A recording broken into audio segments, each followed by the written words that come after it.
Hari ini saya akan khotbah dengan tema pertolongan Tuhan di padang gurun. Pertolongan Tuhan di padang gurun. Saudara-saudara, kita akan membahas tema ini didasarkan pada teks dari Perjanjian Lama dari Keluaran pasal 13 ayat 17 sampai 22. Mari kita membaca bersama-sama mulai dari ayat 17 sampai 22. 2-3. Setelah Firaun membiarkan bangsa itu pergi, Allah tidak menuntun mereka melalui jalan ke negeri orang Filistin.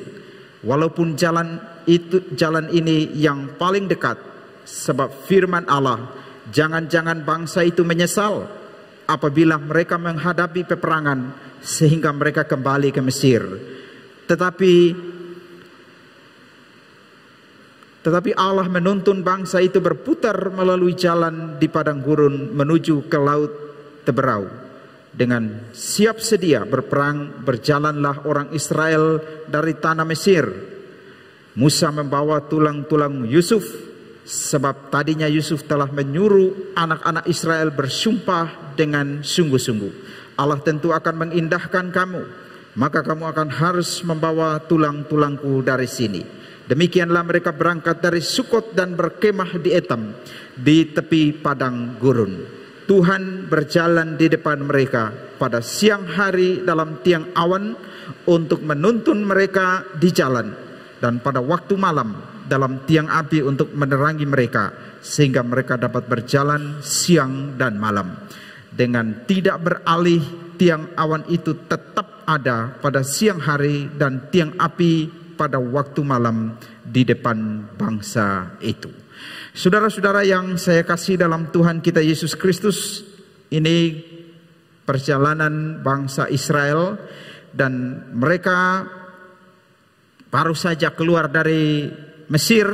Dan saudara-saudara, orang Israel dikatakan dalam teks kita tadi bahwa Tuhan menuntun mereka melalui padang gurun. Selama 40 tahun mereka berjalan di padang gurun, dan tentu di sana ada kesulitan, ada banyak kesusahan, ada sungut-sungut, ada kemarahan, ada hukuman Tuhan. Tapi juga saudara-saudara, ada pemeliharaan Tuhan yang luar biasa bagi mereka.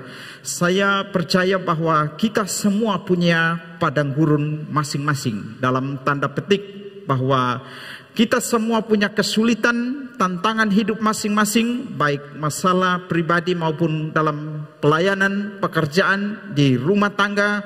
Masing-masing kita punya padang gurun masing-masing. Selama saudara hidup, masalah itu pasti ada.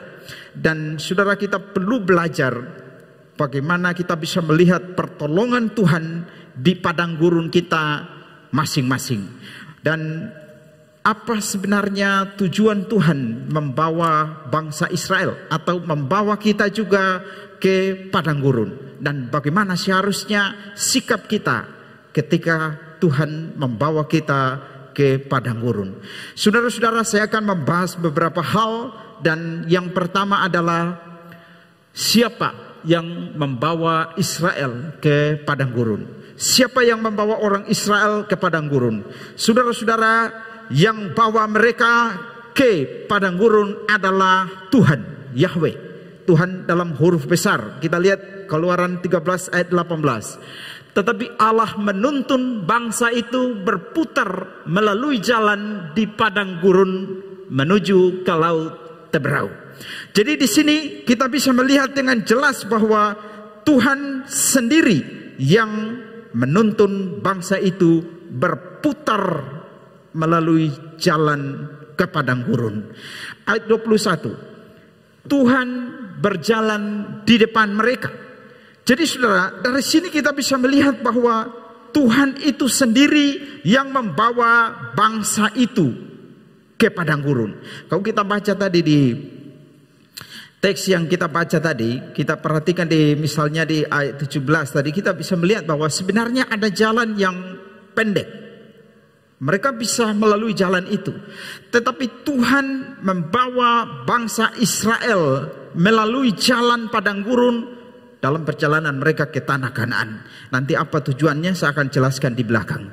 Saudara-saudara, ada hal yang perlu saya jelaskan bahwa di sini dikatakan bahwa Tuhan, Tuhan, huruf besar, dan itu menunjuk kepada Yahweh yang menuntun mereka dan berjalan di depan mereka menuju ke Kanaan. Siapa itu Tuhan? Tuhan itu adalah Allah perjanjian yang mengeluarkan mereka dari Mesir. Tetapi saudara, kalau kita membaca misalnya dalam Keluaran 14 ayat 19 sampai 20. Kemudian bergeraklah malaikat Allah yang tadinya berjalan di depan tentara Israel, lalu berjalan di belakang mereka, dan tiang awan itu bergerak dari depan mereka, lalu berdiri di belakang mereka. Tadi dikatakan bahwa yang berjalan dan menuntun mereka adalah Tuhan. Sekarang di sini dikatakan malaikat Allah. Sekarang Keluaran 3 ayat 2. Lalu malaikat Tuhan menampakkan diri kepadanya, kepada Musa. Jadi saudara, kalau kita perhatikan di sini ada Tuhan, tapi juga dikatakan sebagai malaikat Tuhan. Kemudian ayat 16 dari Keluaran 3. Tuhan Allah nenek moyangmu, Allah Abraham, Ishak dan Yakub telah menampakkan diri kepadaku. Jadi yang menampakkan diri kepada Musa itu siapa? Tuhan atau malaikat Allah? Demikian juga dengan siapa yang membawa orang Israel atau berjalan di tiang awan dan tiang api itu? Tuhan atau malaikat Allah? Kisah Para Rasul 7 ayat 30. Sesudah 40 tahun tampaklah kepadanya seorang malaikat di padang gurun Gunung Sinai. Ini khotbah Stefanus dalam pembelaannya, dan dia menjelaskan dari perjanjian lama. Ayat 35 dari Kisah Para Rasul 7. Musa ini juga telah diutus oleh Allah sebagai pemimpin dan penyelamat oleh malaikat yang telah menampakkan diri kepadanya di semak duri itu. Kalau tadi kita baca dalam Keluaran 3 dikatakan malaikat Tuhan, tapi ayat 16-nya dikatakan Tuhan menampakkan diri. Pada waktu Stefanus berkhotbah dikatakan bahwa malaikat yang menampakkan diri kepada Musa. Siapa sebenarnya yang berjalan dan membawa orang Israel keluar dari Mesir? Malaikatkah atau malaikat Tuhan atau Tuhan? Siapa dia? Saudara-saudara, dia adalah Tuhan sekaligus malaikat Allah. Tapi pertanyaannya, siapa malaikat Allah di sini? Saudara-saudara, penafsir-penafsir mengatakan bahwa malaikat Allah yang dimaksud oleh ayat-ayat yang tadi adalah Tuhan Yesus. Tuhan Yesus Kristus. Misalnya John Gill mengatakan bukan malaikat ciptaan, tetapi ini adalah Yesus yang menyatakan diri dalam perjanjian lama. Calvin juga menyatakan seperti itu.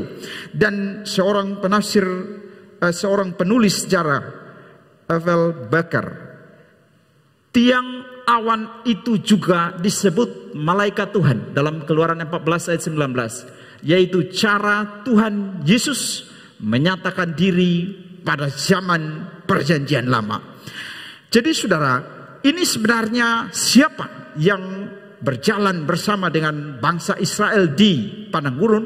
Dia adalah Yesus Kristus, tapi ditulis dengan sebutan malaikat Tuhan. Malaikat Tuhan dalam bahasa Ibrani malaikat Yehova. Dalam Keluaran 3 ayat 4 itu disebut Yehova dan Elohim, di mana disimpulkan bahwa itu pribadi kedua dari Trinitas yang menampakkan diri kepada Musa. Jadi saudara, siapa yang berjalan di dalam tiang awan dan tiang api itu? Dia adalah pribadi kedua dalam Tritunggal, dan itu adalah Yesus Kristus dalam perjanjian lama. Maleakhi 3 ayat 1. Perhatikan kata-kata malaikat perjanjian yang kamu kehendaki itu. Dalam ayat ini ada 2 utusan. Di atas, lihat aku menyuruh utusanku. Ini menuju kepada Yohanes Pembaptis. Tapi kalimat malaikat perjanjian yang kamu kehendaki itu, sesungguhnya ia datang. Firman Tuhan semesta alam itu menuju kepada Yesus. Jadi malaikat di sini artinya utusan. Jadi ada utusan pertama yang datang namanya Yohanes Pembaptis, tapi akan disusul dengan malaikat perjanjian atau utusan perjanjian, dan itu adalah Yesus Kristus.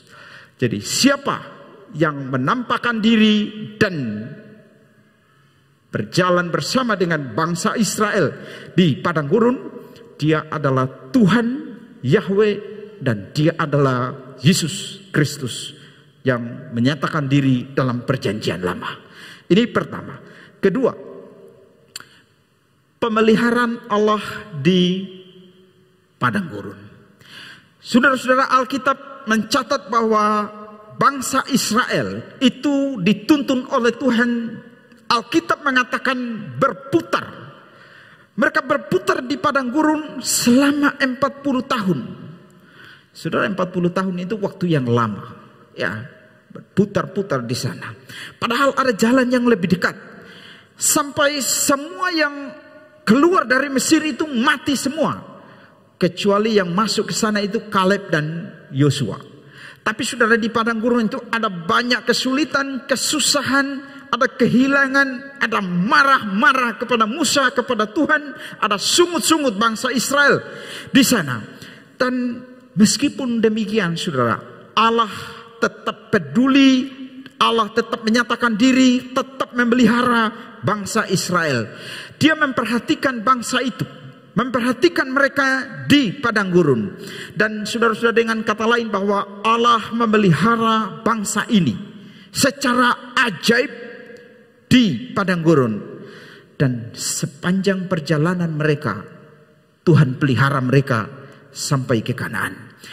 Saudara-saudara, kita sudah melihat bahwa Tuhan sendiri yang membawa mereka ke padang gurun.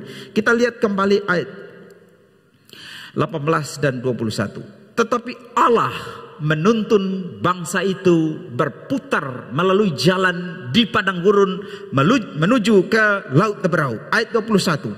Tuhan berjalan di depan mereka pada siang hari dalam tiang awan untuk menuntun mereka di jalan dan seterusnya. Jadi saudara, sekali lagi di sini kita bisa melihat bahwa ada penyertaan Tuhan kepada bangsa Israel di padang gurun. Dan pemeliharaan Tuhan secara jelas kita bisa lihat dalam 2 hal. Pertama saudara, mereka dipimpin dengan tiang awan dan tiang api. Ini tanda kehadiran Tuhan terhadap mereka di padang gurun. Kedua saudara, mereka dipelihara Tuhan dengan memberi makan, memberi minum di sana. Bahkan nanti sebentar kita akan lihat ayat-ayatnya bahwa pada waktu mereka perang, Tuhan beri kemenangan kepada mereka.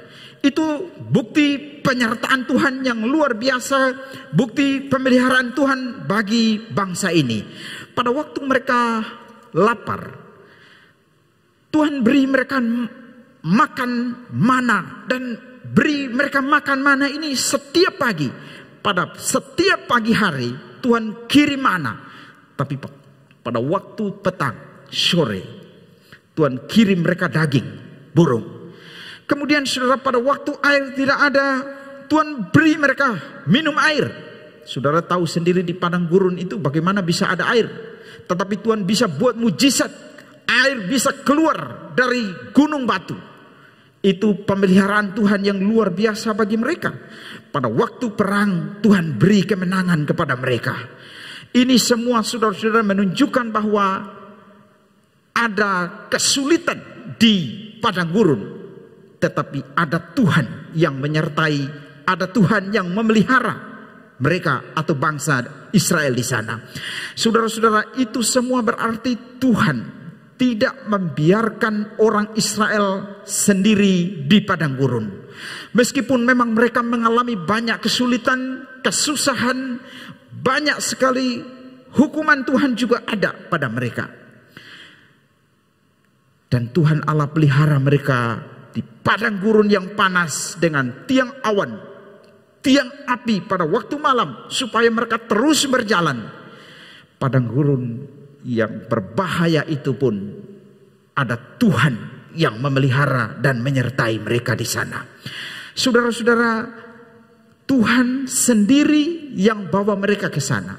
Tetapi sampai di padang gurun, Tuhan tidak membiarkan mereka sendiri. Tuhan pelihara mereka di sana. Dan ini menunjukkan ada pertolongan Tuhan yang ajaib bagi mereka. Mujizat Tuhan kerjakan di sana.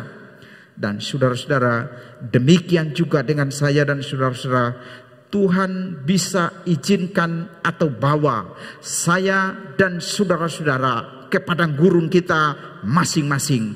Tapi saudara percaya bahwa Tuhan juga akan ada di sana. Tuhan juga akan menyertai dan memelihara kita kalau Tuhan membawa kita ke padang gurun kita masing-masing. Tidak ada padang gurun di mana tidak ada Tuhan di sana.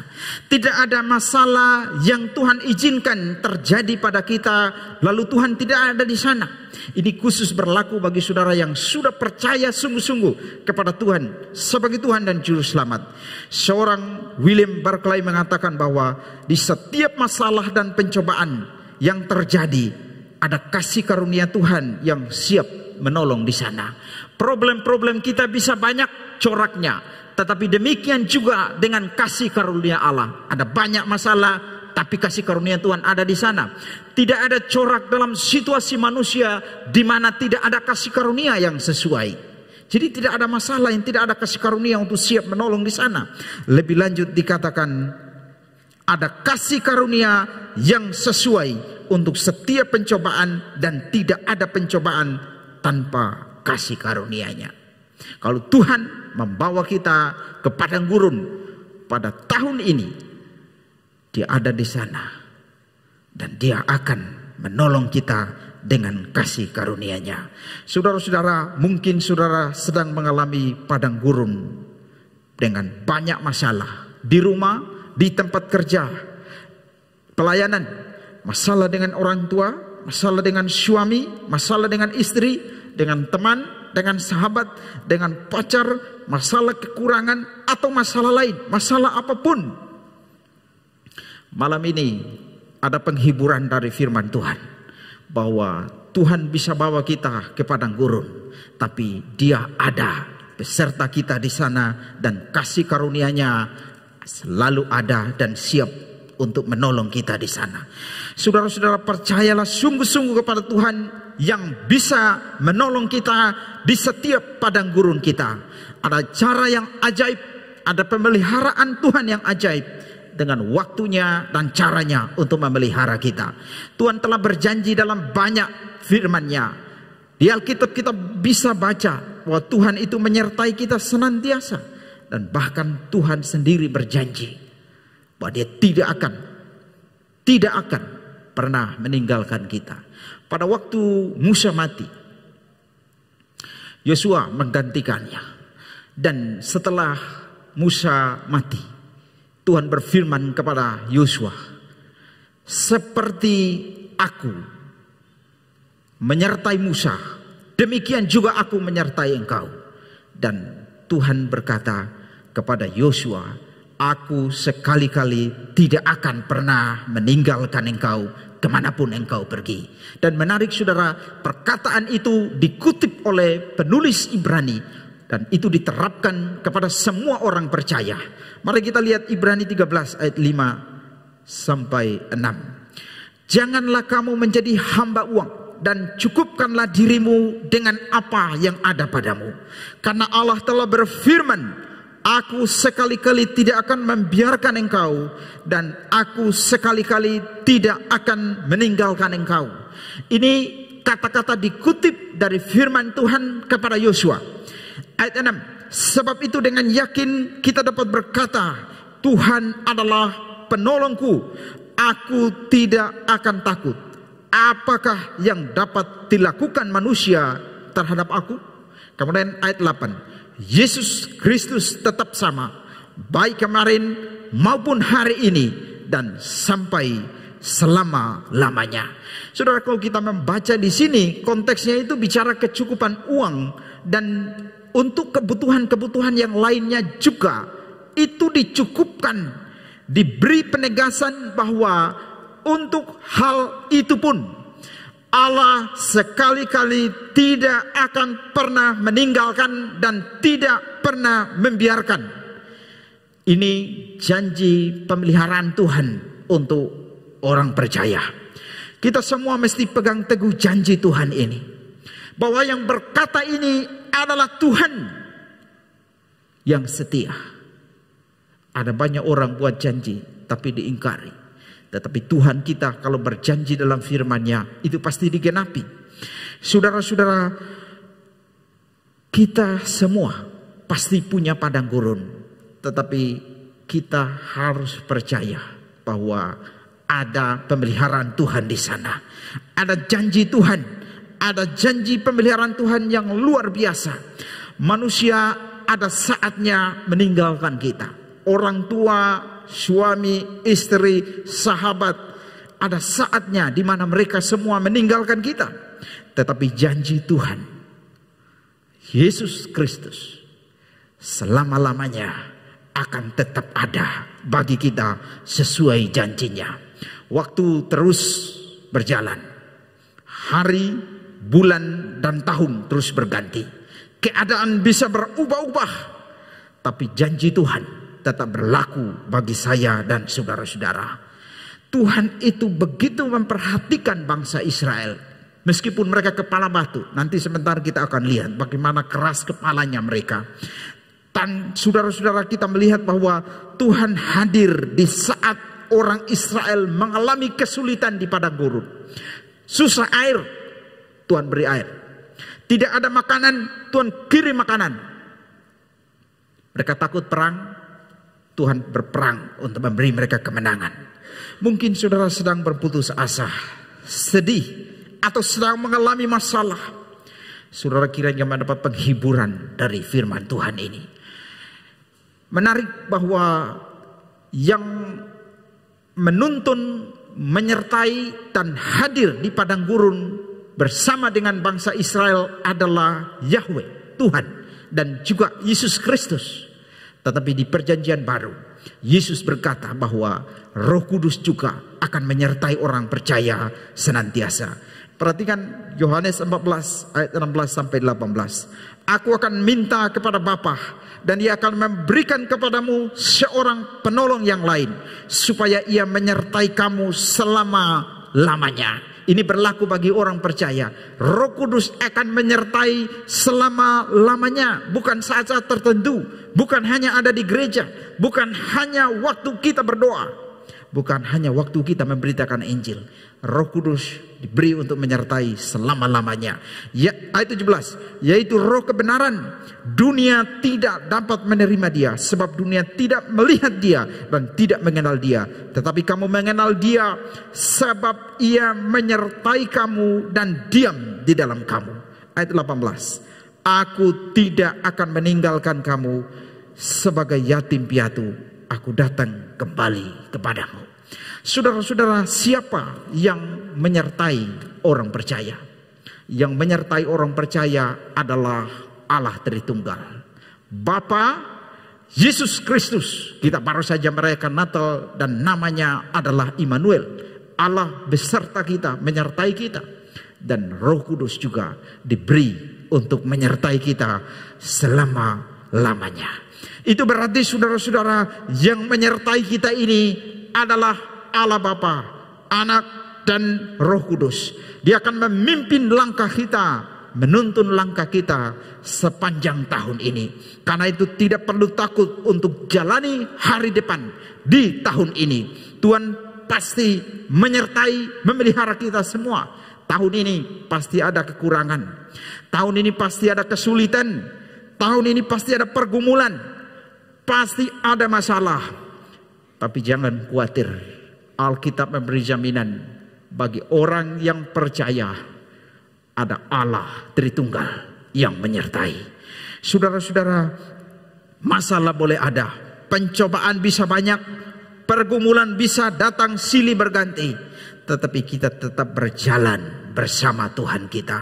Atau seperti orang Israel di padang gurun, Tuhan yang berjalan bersama mereka. Maju terus dalam Tuhan. Bisa di padang gurun kita bisa melihat banyak sekali pertolongan Tuhan yang besar. Dan kita melihat bangsa Israel dipelihara dengan luar biasa oleh Tuhan.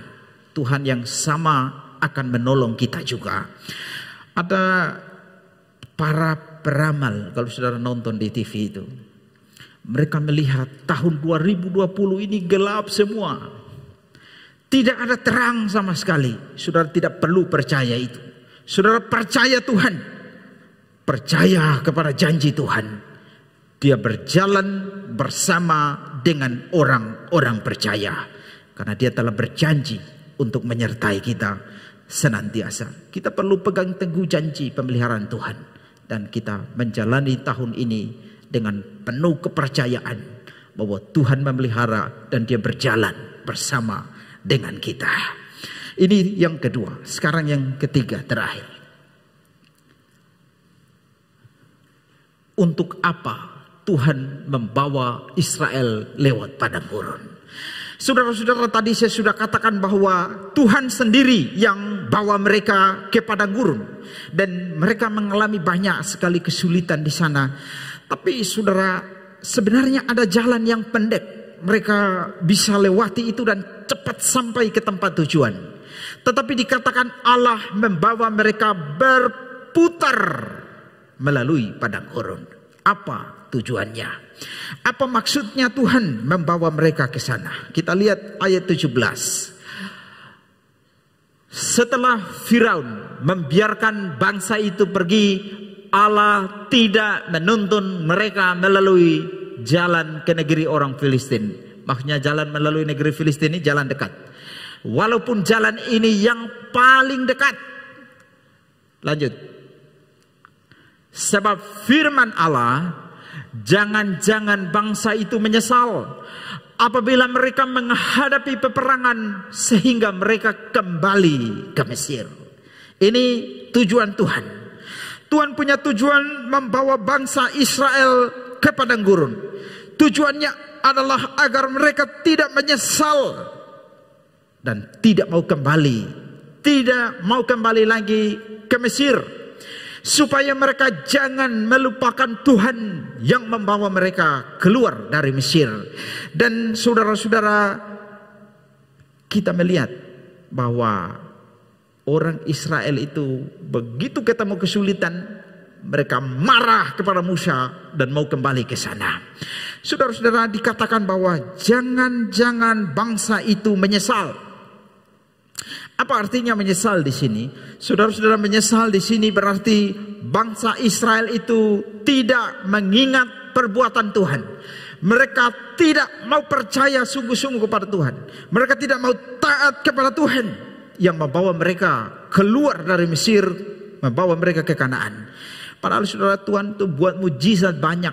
Sebelum mereka keluar dari Mesir, Tuhan buat mujizat banyak di sana. Ada 10 tulah. Itu mujizat penghukuman bagi Firaun.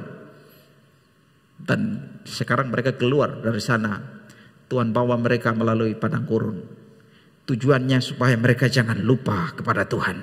Saudara, kalau kita membaca lebih lanjut kisah perjalanan bangsa Israel, maka kita bisa melihat bahwa setiap kali mereka bertemu dengan masalah kesulitan, mereka langsung bersungut-sungut dan marah kepada Tuhan.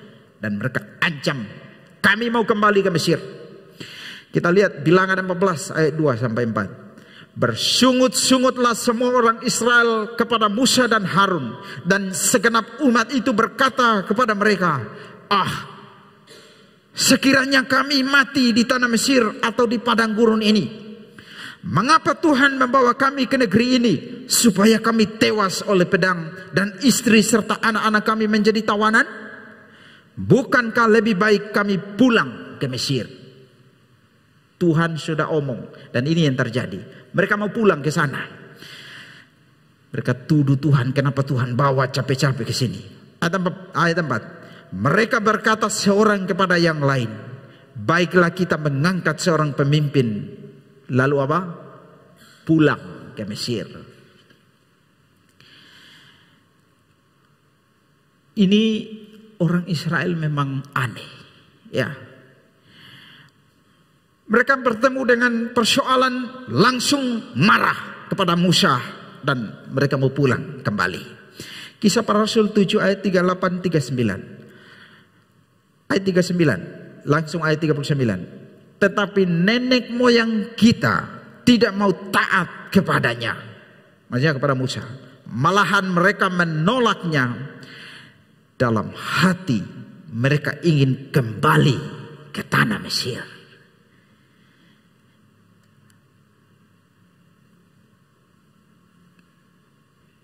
Saudara, di Mesir itu tidak enak. Di Mesir itu sebenarnya orang Israel itu dijajah. Di Mesir itu orang Israel itu diperlakukan tidak manusiawi. Mereka dipekerjakan secara paksa, kerja rodi, dan mereka sangat menderita di sana.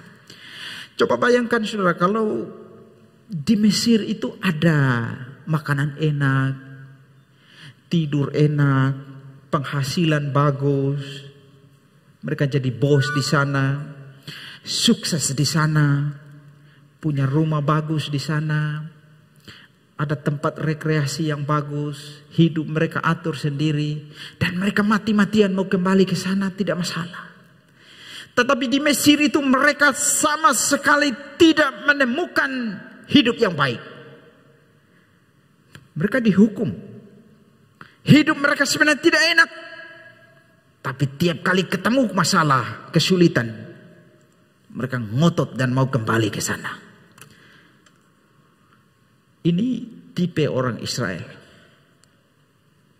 Kalau saudara model seperti itu,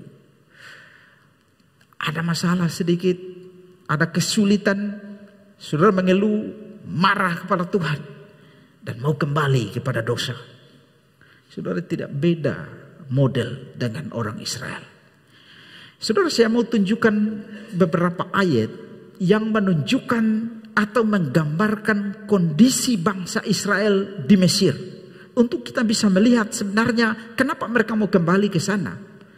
Itu memang tidak masuk akal. Bagaimana keadaan bangsa Israel di Mesir? Kita lihat dari Keluaran 3 ayat 7. Keluaran 3 ayat 7. Ya, kesengsaraan umatku di tanah Mesir. Ini konteksnya Tuhan berbicara kepada Musa. Sebelum dia diutus, Tuhan lihat dan bicara kepada Musa. Orang Mesir, orang Israel sedang menderita luar biasa. Tuhan melihat kesengsaraan umatnya di tanah Mesir. Keluaran 3 ayat 9. Betapa kerasnya orang Mesir menindas mereka. Ayat 31. Keluaran 4 ayat 31. Lalu percayalah bangsa itu, dan ketika mereka mendengar bahwa Tuhan telah mengindahkan orang Israel dan telah melihat kesengsaraan mereka. Lagi-lagi katakan sengsara. Kisah 7 ayat 34. Aku telah memperhatikan dengan sungguh kesengsaraan umatku di tanah Mesir. Aku telah mendengar keluh kesah mereka. Jadi saudara, di Mesir itu ada sengsara. Mereka ditindas, ada keluh kesah di sana. Tuhan sendiri yang lihat. Orang Mesir, orang Israel menderita luar biasa di sana. Tapi saudara, untuk kita mendapatkan gambaran yang lebih jelas, ini kan Tuhan bicara sebelum Musa diutus ke Mesir. Tetapi sebenarnya apa yang terjadi di Mesir? Mari kita lihat beberapa ayat di Keluaran 5. Di Keluaran 5 ayat 5. Lagi kata Firaun, lihat, sekarang telah terlalu banyak bangsamu di negeri ini. Masakan kamu hendak menghentikan mereka dari kerja paksanya? Ada kerja paksa di sana. Kemudian ayat 9. Pekerjaan orang-orang ini harus diperberat. sudah dikasih kerja paksa, kerja dinaikkan. Itu konteksnya setelah Musa menghadap Firaun, Firaun marah sekali. Dan langsung Firaun perintahkan, ayo naikkan pekerjaannya. Kalau biasanya jerami itu dikumpulkan, ada orang mengumpulkan dan mereka tinggal cetak batu batanya. Sekarang suruh itu orang Israel pergi cari sendiri jerami dan bikin batu batanya. Di sini dikatakan pekerjaan orang-orang ini harus diperberat. Ayat 10, maka para pengerah bangsa itu dan para mandornya pergi dan berkata kepada mereka, beginilah kata Firaun, aku tidak memberi jerami lagi kepadamu. Ayat 11, pergilah kamu sendiri mengambil jerami di mana saja kamu mendapatnya, di mana saja, pergi sendiri, tetapi pekerjaanmu sedikit pun tidak boleh kurang. Ayat 14, lalu pengerah-pengerah Firaun memukul mandor-mandor Israel. Sudah kerja paksa, disuruh cari jerami sendiri, mereka dipukul. Ayat 16, jerami itu tidak diberikan lagi kepada hamba-hambamu ini, tetapi walaupun begitu kami diperintahkan, buatlah batu bata, dan dalam pada itu hamba-hambamu ini dipukuli, padahal rakyat tuanku lah yang bersalah. Mereka mengadu kepada Firaun. Orang lain yang salah, mereka yang dihabok. Itu tidak enak sama sekali. Ayat 19, maka mengertilah para mandor Israel bahwa mereka ada dalam keadaan susah. Saudara, di Israel itu begitu sengsara, menderita luar biasa. Ada keluh kesah, ada kerja paksa. Mereka tidak diberi jerami lagi, cari sendiri. Tapi kerja batu bata dengan jumlah sekian harus tiap hari dikerjakan. Beban kerja dinaikkan. Mereka dipukul, dihabuk, dikatain sebagai pemalas. Sekarang kalau kita bandingkan keadaan mereka di padang gurun dengan keadaan mereka di Mesir, yang mana yang lebih sulit? Di Mesir. Mereka hidup lebih susah di sana. Tapi kita punya nenek moyang ini dong. Mereka mati-matian mau pulang. Pulang ke sana. Mau balik kampung. Ya. Saudara, keadaan yang luar biasa susah di sana. Mereka kerja di sana. Saudara, kalau kerja dengan bos model seperti Firaun, saya yakin saudara pasti lari cepat. Ya. Tidak mungkin saudara mau kembali ke sana. Tetapi nenek moyang kita mau kembali ke sana. Kisah 7 ayat 39. Dalam hati mereka ingin kembali ke tanah Mesir. Mereka cinta sekali ini tanah Mesir. Saudara-saudara, meskipun demikian banyak penderitaan, kesulitan hebat di Mesir. Pada waktu orang Israel bertemu dengan kesulitan, mereka langsung bersungut-sungut pada Tuhan, marah kepada Musa dan ancam, kami mau kembali ke Mesir. Ini watak keras, tegar tengkuknya orang Israel. Mereka ingat makan minum di Mesir. Hanya gara-gara ingat makan minum di sana, mereka mau kembali di sana.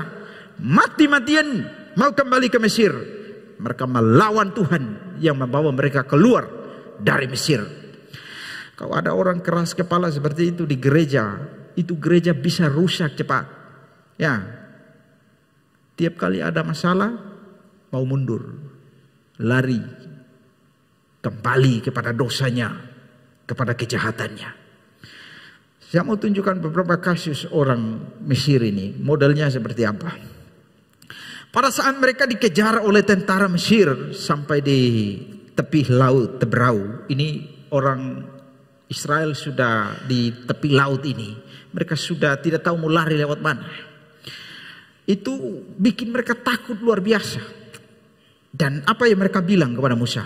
Keluaran 14 ayat 11-12. Dan mereka berkata kepada Musa, apakah karena tidak ada kuburan di Mesir, maka engkau membawa kami untuk mati di padang gurun ini?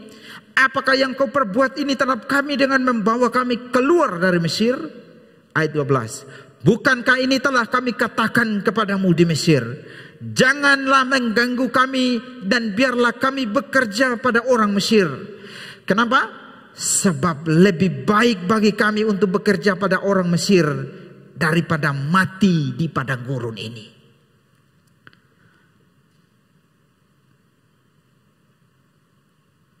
Apakah mereka terlalu takut? Sebenarnya Tuhan bisa tolong mereka. Dan memang kita melihat Tuhan itu belah itu laut. Dan mereka jalan di tanah kering. Melewati padang gurun Sur. Mereka haus, butuh air minum di padang gurun. Tuhan kasih. Suruh Musa lempar tongkat. Air langsung keluar. Tuhan pelihara. Ini orang kepala batu luar biasa. Tuhan pelihara. Bilangan 20 ayat 3 sampai 5. Dan bertengkarlah bangsa itu dengan Musa, katanya. Sekiranya kami mati binasa pada waktu saudara-saudara kami mati binasa di hadapan Tuhan. Ini mereka putus asa mau mati. Kalau mau mati, mati sudah. Ayat 4. Mengapa kamu membawa jemaat Tuhan kepada gurun ini, supaya kami dan ternak kami mati di situ? Mengapa kamu memimpin kami keluar dari Mesir untuk membawa kami ke tempat celaka ini, dan bukan tempat menabur tanam tanpa pohon ara, anggur dan delima, bahkan air minum pun tidak ada. Memang kondisi padang gurun itu model begitu, tidak ada pohon, tidak ada air. Betulkah tidak ada air minum? Tuhan kasih mereka air minum. Tapi saudara, gara-gara air minum itu mereka berkelahi dengan Musa. Gara-gara air minum mereka berkelahi dengan Musa. Dalam perjalanan mereka di padang gurun Sin. Keluaran 16 ayat 2 sampai 4. Di padang gurun itu bersungut-sungutlah segenap jemaah Israel kepada Musa dan Harun, dan berkata kepada mereka, kalau kami mati tadinya di tanah Mesir oleh tangan Tuhan, ketika kami duduk menghadapi kuali berisi daging dan makan roti sampai kenyang. Sebab kamu membawa kami keluar ke padang gurun ini untuk membunuh seluruh jemaat ini dengan kelaparan. Mereka marah kepada Musa.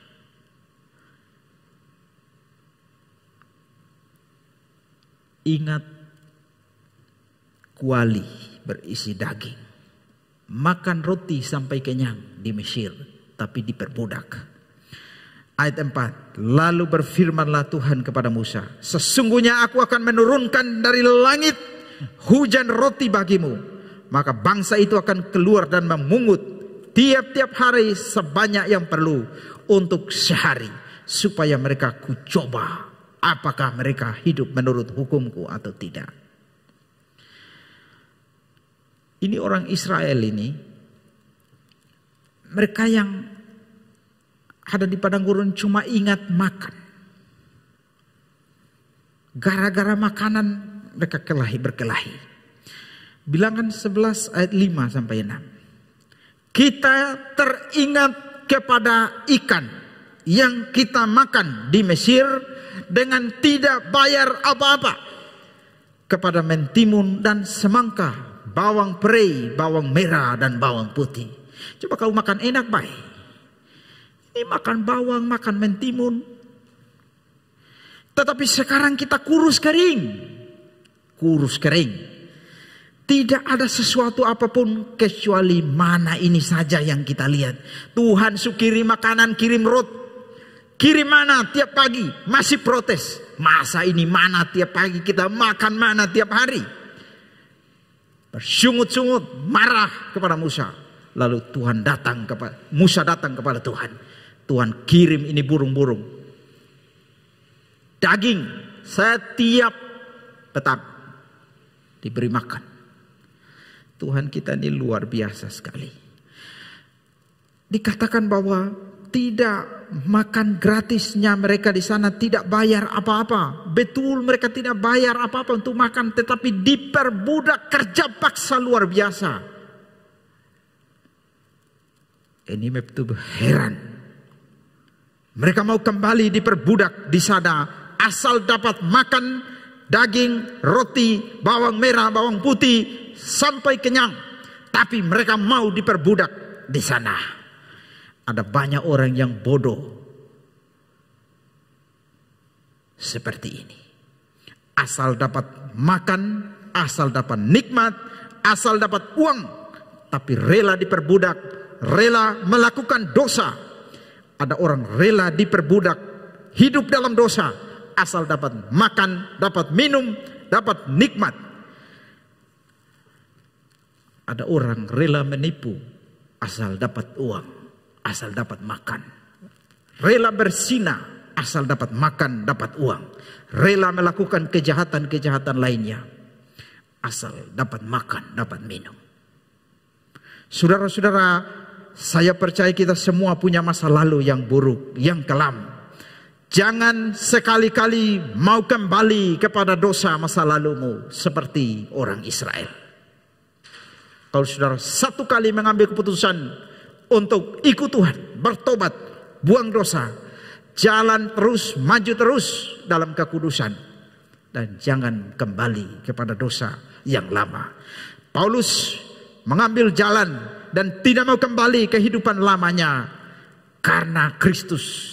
Kita lihat Filipi 3 ayat 7-8. Tetapi apa yang dahulu merupakan keuntungan bagiku, sekarang ku anggap rugi karena Kristus. Malahan segala sesuatu ku anggap rugi karena pengenalan akan Yesus Kristus, Yesus Tuhanku, lebih mulia daripada semuanya itu. Oleh karena dialah aku telah melepaskan semuanya itu dan menganggapnya sampah, supaya aku memperoleh Kristus. Kristus lebih tinggi nilainya, lebih berharga dari semuanya. Itu mesti menjadi prinsip bagi anak-anak Tuhan. Saudara-saudara, kalau saudara sudah ambil keputusan untuk bertobat, sudah bertobat terus, maju terus dalam Tuhan, jangan mau kembali ke dalam dosa. Orang Israel, Tuhan sudah bilang, jangan-jangan mereka menyesal dan mau kembali ke Mesir. Dan buktinya dalam perjalanan mereka mati-matian mau kembali ke Mesir. Saudara-saudara yang saya kasih dalam tugas Tuhan kita Yesus Kristus, pikirkan lebih bagus mana orang Israel di Mesir atau mereka di padang gurun. Mereka lebih bagus sebenarnya ada bersama Tuhan di padang gurun. Lebih bagus mana setelah saudara percaya Yesus, ikut Tuhan, melayani Tuhan, dan ada kesulitan, dibandingkan sebelum saudara percaya Tuhan, sebelum saudara bertobat dan ada masalah, saudara hidup di dalam dosa. Saudara renungkan yang mana yang lebih baik. Orang Israel betul-betul melakukan hal yang Tuhan katakan. Jangan-jangan mereka menyesal dan mau kembali ke Mesir. Sekarang kita kembali ke pertanyaan, untuk apa Tuhan membawa mereka ke sana? Untuk apa Tuhan membawa mereka ke sana? Saudara-saudara, semua itu Tuhan punya tujuan. Tujuannya adalah untuk menguji iman mereka. Apakah mereka tetap taat kepada Tuhan atau tidak? Apakah mereka tetap ingat kepada hukum Tuhan atau tidak? Kita lihat Keluaran pasal 16 ayat 3 dan 4. Langsung ayat 4-nya dalam terjemahan bahasa Indonesia sehari-hari. Dengan cara itu, maksudnya dengan membawa mereka ke padang gurun. Aku mau menguji umatku supaya aku tahu apakah mereka taat kepada perintah-perintahku atau tidak. Ini tujuan Tuhan, membawa bangsa Israel ke padang gurun adalah untuk menguji iman mereka. Apakah mereka tetap taat kepada Tuhan atau tidak? Apakah mereka tetap setia kepada Tuhan atau tidak? Apakah mereka tetap berharap, bersandar hanya kepada Tuhan atau tidak? Ada tujuan Tuhan di padang gurun bagi bangsa Israel. hal yang sama bisa berlaku bagi saya dan saudara-saudara. Kalau Tuhan membawa kita ke padang gurun kita masing-masing di tahun ini, ada tujuan Tuhan di sana. Apakah saudara tetap setia kepada Tuhan atau tidak? Apakah saudara tetap ingat kepada Tuhan atau tidak? Ini mau mengajar kita semua bahwa di setiap padang gurun dalam hidup kita, masalah, kesulitan yang Tuhan izinkan terjadi, itu ada tujuannya. Kita lihat 1 Petrus 1 ayat 6 sampai 9. Bergembiralah akan hal itu, sekalipun sekarang ini kamu seketika harus berduka cita oleh berbagai pencobaan. Jadi ada duka cita, ada banyak pencobaan. Ayat berikut, maksud semuanya itu, semuanya yang mana? Duka cita, pencobaan-pencobaan. Maksud semua duka cita, maksud semua pencobaan, ialah untuk membuktikan kemurnian imanmu yang jauh lebih tinggi nilainya daripada emas yang fana, yang diuji kemurniannya dengan api. Jadi tujuannya Tuhan memberikan pencobaan, duka cita, menurut ayat ini adalah untuk membuktikan kemurnian iman kita. Maksud semuanya adalah untuk membuktikan apakah kita setia, tetap taat kepada Tuhan ketika pencobaan-pencobaan itu datang atau tidak. Ada banyak pencobaan, ada banyak kesengsaraan, ada banyak kesulitan yang pasti dialami oleh orang percaya. Tapi itu semua ada tujuannya. Tujuannya adalah untuk menguji iman kita. Saudara-saudara yang dikasihi oleh Tuhan kita Yesus Kristus, pada waktu Paulus melakukan pelayanan, ada banyak sekali kesulitan. Saudara bisa baca dalam 2 Korintus 11. Begitu banyak kesulitan dalam pelayanan, dalam pemberitaan Injil. Paulus ini adalah orang yang paling banyak mengalami kesulitan dalam pelayanan. Tetapi pada waktu Paulus mengalami semua itu, dia merasa putus asa. Dan dia merasa bahwa ini seperti Tuhan sudah menjatuhkan hukuman mati kepada mereka. Tapi dia berkata, itu semua Tuhan izinkan supaya mereka bersandar sepenuhnya kepada Tuhan. 2 Korintus 1 ayat 8 sampai 10. Sebab kami mau saudara-saudara, supaya kamu tahu akan penderitaan yang kami alami di Asia Kecil. Jadi ada penderitaan di sana. Beban yang ditanggungkan atas kami adalah begitu besar dan begitu berat, sehingga kami telah putus asa juga akan hidup kami. Ini pelayan Tuhan yang luar biasa, tetapi pernah ada titik di dalam hidupnya. Dia merasa beban berat pelayanan begitu besar, sampai dia merasa putus asa. Kalimat selanjutnya dikatakan, tetapi hal itu terjadi. Hal yang mana? Penderitaan. Beban berat yang begitu besar dan begitu berat, putus asa. Hal itu terjadi supaya kami jangan menaruh kepercayaan pada diri kami sendiri, tetapi hanya kepada Allah yang membangkitkan orang-orang mati. Ayat 10, dari kematian yang begitu ngeri, Ia telah dan akan menyelamatkan kami. Kepadanya kami menaruh pengharapan kami. Saudara-saudara, menarik sekali. Ini logika dan pengharapan Paulus di sini luar biasa. Kenapa? Karena dia melihat semua penderitaan, melihat semua kesulitan, melihat semua beban berat yang banyak itu, melihat putus asa yang dia alami dan teman-temannya. Itu semua Tuhan izinkan supaya jangan berharap pada diri sendiri, tetapi berharap, mengandalkan, bersandar sepenuhnya kepada Tuhan, kepada Allah.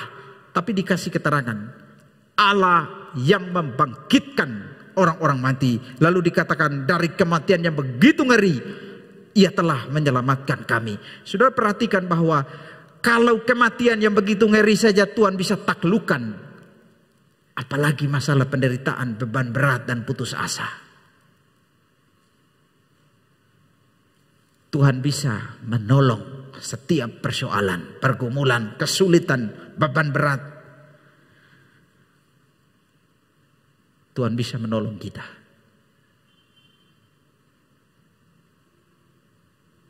Saya percaya kita semua pasti punya pergumulan.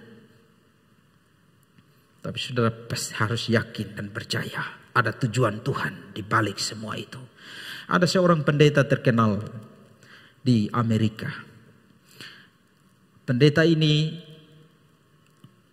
kena kanker prostat. Dan dia melihat kankernya itu juga adalah dikirim oleh Tuhan. Dan dia tetap mendapat penghiburan dalam sakitnya itu. Namanya John Piper.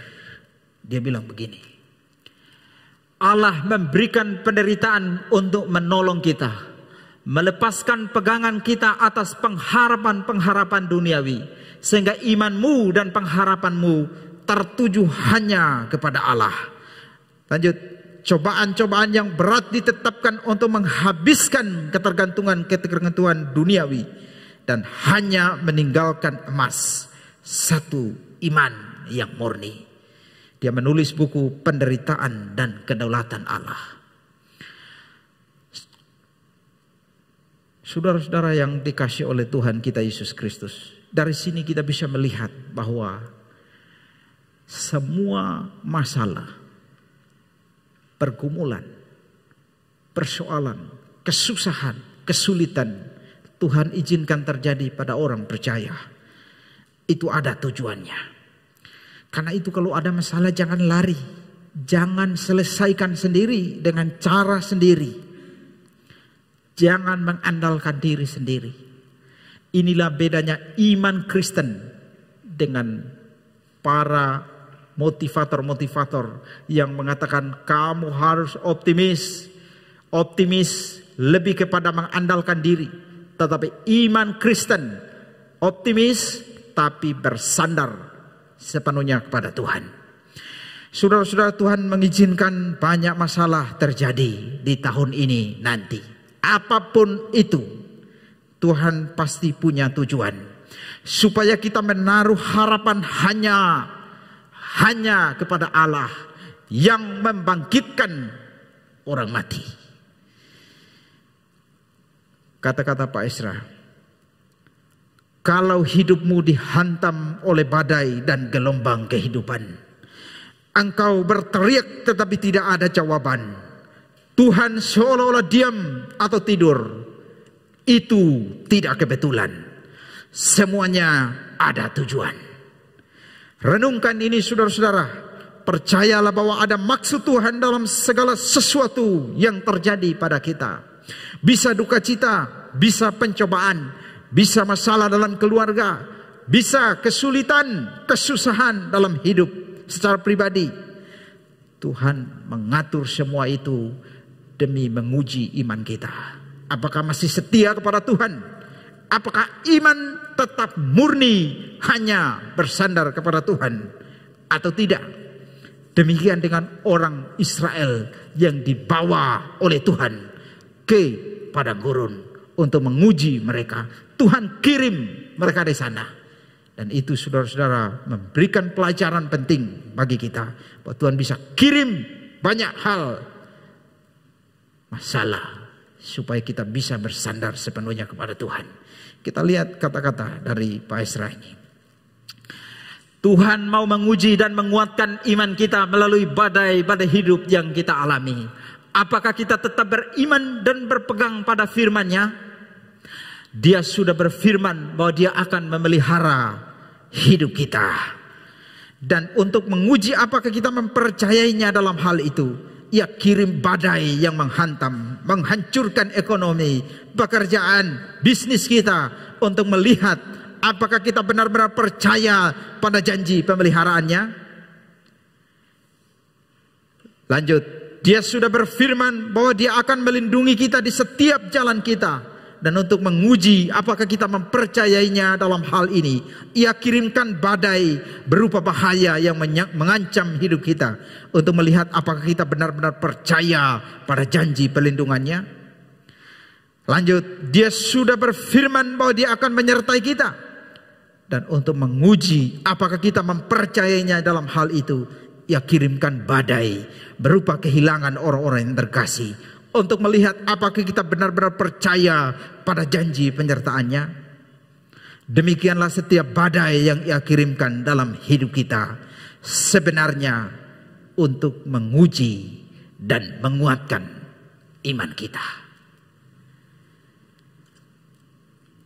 Jika saudara sedang mengalami atau berjalan di padang gurun, itu ada tujuan Tuhan di sana. Ada Tuhan di sana untuk menyertai dan memelihara. Ada maksud Tuhan di balik semua pencobaan dan masalah. Saya tidak tahu persis masalah saudara apa. Saya tidak tahu persis padang gurun saudara sekarang apa. Tetapi satu hal yang pasti, ada Tuhan yang pelihara. Ada Tuhan yang tuntun. Ada Tuhan yang sertai. Dan kalau Dia bawa kita ke padang gurun, itu ada tujuannya. Supaya kita tetap bersandar hanya kepada Tuhan kita. Allah mau agar kita mengandalkannya dalam segala hal yang terjadi di tahun ini, di minggu ini, di bulan ini, di hari ini, di sepanjang hidup kita.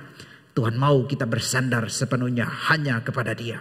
Karena itu seluruh persoalan kita bawa kepada Tuhan kita. Mari kita baca ayat ini sama-sama. Amsal 3 mulai ayat 5. 2, 3. Percayalah kepada Tuhan dengan segenap hatimu, dan janganlah bersandar kepada pengertianmu sendiri. Akuilah Dia dalam segala lakumu, maka Ia akan meluruskan jalanmu. Ayat 7. Janganlah engkau menganggap dirimu sendiri bijak, takut